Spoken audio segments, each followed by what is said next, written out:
Hello সবাইকে। তো আগের পার্টে তোমরা দেখেইছো যে আমরা গনগনির উদ্দেশ্যে যাচ্ছিলাম, আর এটা ছিল পানিকোটরের ফরেস্ট।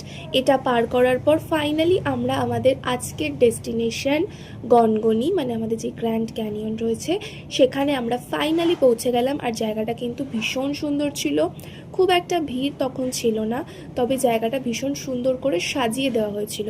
এটা কিন্তু পুরোটাই ন্যাচারালভাবে তৈরি, মানে একদম প্রকৃতি যেভাবে জায়গাটাকে বানিয়েছে।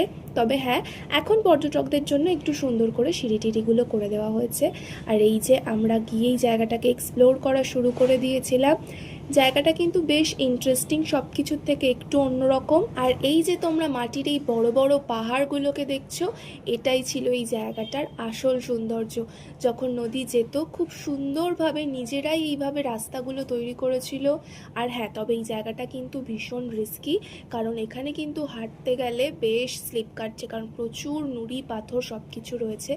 তবে আমরা কিন্তু এখানে বেশ অনেক উঁচু উঁচু অবধি উঠেছিলাম, যেখান থেকে ভিউগুলো দেখো ঠিক এত সুন্দর লাগছিল।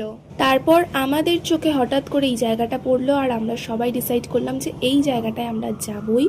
এবং এতটা টপে উঠে আমরা ঠিক এই ভিউটা পেয়েছিলাম, যেটা কিন্তু খুব ভালো ছিল। তো আজকের ভিডিওটা কিন্তু এত দূরই। তোমাদের ভিডিওটা কেমন লাগলো কমেন্ট করে কিন্তু অবশ্যই জানিও।